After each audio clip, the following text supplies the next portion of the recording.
Hi. Welcome to Spoiler Lab. Leaves were growing on this boy's legs, and his worried mother decided to get rid of them. When the scissors touched the foliage, everyone froze in amazement. Today we will recap the story of the 2012 movie The Odd Life of Timothy Green. A married couple, Cindy and Jim Green, arrive at an adoption agency. The agency's employee, Yvette Onat, thoughtfully examines their questionnaire and notices that the Green couple did not answer a question about why they think they are ready to adopt. Mrs. Onat warns the couple that they must be completely honest with her so they can be trusted with the child. The excited couple then asks the employee to hear the amazing story of the boy, Timothy, who changed their lives forever. It all began last fall in Dr. Hunt's office. After many attempts at getting pregnant, the couple is told they have no chance of having a baby. Crushed by this news, the Greens were forced to give up all hope and return to their ordinary life in the town of Stanleyville, called the pencil capital of the world. Cindy works at the local museum and Jim works at the town's historic pencil factory, which is going through tough times. Returning home after a day's work, the couple barely speak, trying to get over their grief. In the evening, Jim hears Cindy crying in the bathroom and realizes that he can no longer do nothing. He convinces his wife to imagine their ideal child and endow it with the character traits and abilities that are inherent to themselves. Having gotten a taste for it, the couple begins to fantasize that their baby will be honest, have a great sense of humor, be able to draw like Picasso and be a star on stage. And, although his parents don't excel in sports, their ideal child will one day be able to score a game-winning goal. After writing down their fantasies on sheets of notebook paper, the Greens put them in a wooden box and bury them in their backyard. At night, when the couple is already asleep, a strong wind picks up outside. It soon develops into a thunderstorm, which wakes Jim up. Closing the front door tightly, the man peeks into the refrigerator for some milk. Suddenly he notices some movement in the kitchen, but mistakes it for a shadow. Back in bed, he hugs his wife and wishes her good night. At that moment, Cindy comes out of the bathroom and Jim realizes that a stranger has entered their bedroom. The intruder immediately jumps out of bed, leaving behind muddy footprints. The frightened couple investigates the house in search of the stranger and discover that he has smeared dirt on their wedding photo. In one of the empty rooms, they find a boy completely covered in dirt. The 10-year-old introduces himself as Timothy and asks the Greens to wash him. While Cindy prepares the boy's bath, Jim decides to report the found child to the police. Suddenly he notices something in the window that makes him hang up the phone. He runs into the bathroom, where his alarmed wife shows him an incredible discovery. There are real leaves growing on Timothy's feet, but the boy is in no hurry to tell him how they got there. Jim asks Cindy to go out into the yard, where another surprise awaits her. The woman discovers the box shredded into pieces around a large hole in the ground where they buried their wishes. The police arrive at the Greens' house, concerned about Jim's midnight call. The man lies to the officers about mistaking a raccoon family for a burglar. The meticulous law enforcement officers are surprised by the wet ground in the Greens' yard and ask them to supervise the watering. It turns out that the downpour was only over their house, which adds to the bizarreness of what's going on. Cindy and Jim give Timothy clothes and tell the boy their names. However, the unusual child prefers to call them his parents. The shocked couple realizes that the boy who has come to them may be the perfect child they envisioned. The Greens decide to keep Timothy and raise him as their own son. In the morning, the family wakes up to the doorbell ringing. With all the events, they had completely forgotten about the arrival of their in-laws and did not have time to prepare for meeting them. In their haste, the new parents put long socks on Timothy to hide his peculiarity. They also asked the boy not to tell the guests the truth about where he came from. At the family picnic, the couple announces to the surprised relatives that they have adopted a child. Friendly Timothy immediately begins to get to know his parents' family members. Brenda Best, Cindy's pretentious sister. Grandpa Big Jim, who has a strained relationship with his son. Funny Uncle Bob and Aunt Mel, who raised the boy's mother. Grandpa Green, who is obsessed with competition, challenges the kids to play dodgeball. The parents are very worried about Timothy, for he has never played the game before and is unable to dodge Grandpa's hard throws. Observing the boy's strange behavior during the game, Brenda warns her sister that the adopted child may be sick with something. The sun appears in the sky from behind the clouds and Timothy spreads his arms out to the side as if soaking up every warm ray of light. Suddenly his attention is drawn to a beautiful girl riding her bicycle past their yard. Because of this, he does not notice the ball flying in his direction and takes the hit. Big Jim happily states that the last player is out of the game. This part of the story embarrasses Mrs. Onat, since the parents did not have any reaction to what Green Sr. did. Jim explains that he couldn't stand up to his father then, but wanted to be a better parent to his child than he was. Cindy, on the other hand, wanted Timothy to be no different from the other children and to have an ordinary childhood. With these considerations in mind, the parents took the boy to their friend and urban botanist, Reggie. They asked the expert to cut off the leaves on Timothy's legs so that he could become an ordinary child. However, when Reggie tried to cut off a leaf from the boy's leg with scissors, the vegetation immediately returned to its place. Accepting that the leaves cannot be removed, his parents send Timothy to school. Bernice Crudstaff, Cindy's strict boss, reprimands her subordinate for being late and looking sloppy. Green decides to share her joy and tells the woman about Timothy, but her boss is not interested in her personal life. Things aren't going smoothly for Jim at work, either. His boss Franklin Crudstaff, nephew of the museum owner, informs the workers of possible layoffs due to the factory's financial problems. In the middle of the workday, the Green couple are called to school. It turns out that school bullies have smeared leftover food on Timothy's face, calling it an art project. After learning that he has been bullied by Franklin's children, Jim arrives at his boss's house to defend his son's honor. The conflict concludes when the bully's mother invites Timothy to a pool party for a birthday party, and he happily agrees. On the day of the party, Timothy hesitantly climbs over the diving board, preparing to jump into the pool. He spots Joni Jerome, the same beautiful girl he saw outside his house, among the guests. To impress his classmate, he finally decides to make the jump and plunges to the bottom of the pool. It turns out that the boy can't swim, and no one present notices that he hasn't surfaced in a long time. Joni decides to jump into the water following Timothy and swims right up to him.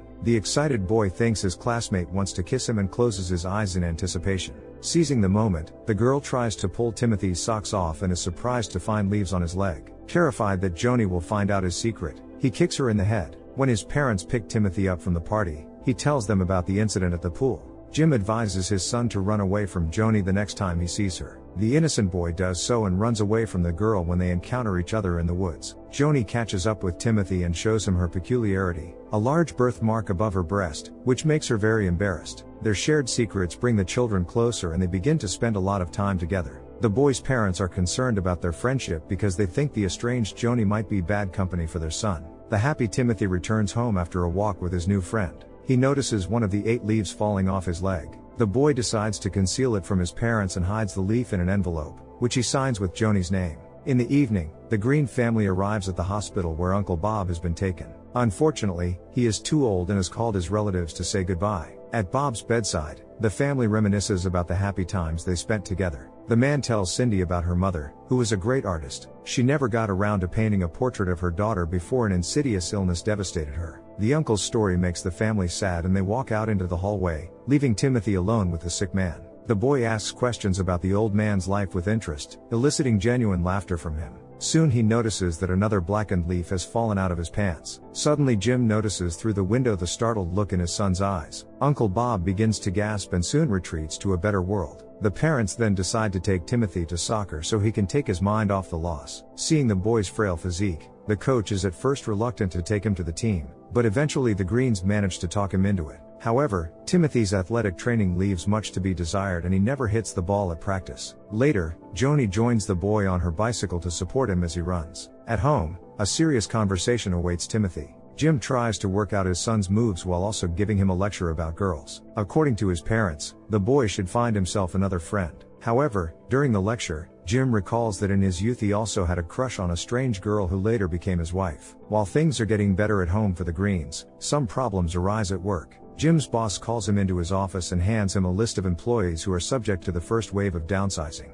Franklin doesn't want to take responsibility and break the bad news to the employees, so he orders a subordinate to do it for him. At home, Jim loses his appetite because of guilt after firing his friends. Cindy and Timothy support the man by having a candlelight dinner. Jim excitedly tells his son about his job and the importance of pencils in his life. He shows the boy a notebook of his work in which he has drawn prototypes of stationery. Timothy suggests that his parents team up and create a new pencil to help save the factory. Even though the idea seemed unfeasible, the Greens couldn't say no to a child who believes in them so much. For several nights in a row, they developed a unique prototype pencil made from leaves. Once over lunch, they were finally able to present the unusual invention to their son, proving that he didn't believe in them for nothing. On Monday, the city's parents had to bring their children to work. First, Timothy visits his mother at the museum, which is celebrating its anniversary. On this occasion, the staff presented Bernice Crudstaff with a portrait of her. The enthusiastic exclamations of her subordinates do not impress her boss too much, so she asks Timothy for her opinion of the painting. The boy does not know the woman, so he is not afraid of her at all and tells her an uncomfortable truth. He offers to paint a portrait of Mrs. Crudstaff for free, in which she would look authentic. After handing Timothy the drawing supplies, the woman sits in her usual stern pose in the chair. The young artist decides to make adjustments to Mrs. Crudstaff's appearance. He removes her glasses and unravels her beautiful locks of hair. As he finishes his drawing, another leaf falls off his leg. Cindy looks at her son's work with admiration, marveling at his talent. However, the honest boy draws one detail that her boss is not supposed to see. Mrs. Crudstaff impatiently takes the portrait from Timothy. Inspecting the drawing, she is unable to contain her delight until her gaze rests on that very detail. There are a few dark hairs on the woman's chin. After this, the boss decides to summon her subordinates to tell them the whole truth, which they have been keeping from her out of fear. Cindy takes on this mission and criticizes Bernice's outfits and her bad sense of humor. She also does not forget to mention her resentment of Mrs. Crudstaff when she did not congratulate her on Timothy's appearance. In the end, Cindy crosses the line and is fired. Although things are not going well at the factory, Jim brings in his son. Thanks to Timothy, he is filled with confidence and decides to go to his boss with a proposal. He shows Franklin the leaf pencil prototype and tries to explain his idea to him, but the boss quickly loses interest in it. A confused Jim leaves the pencil in his office and leaves with nothing.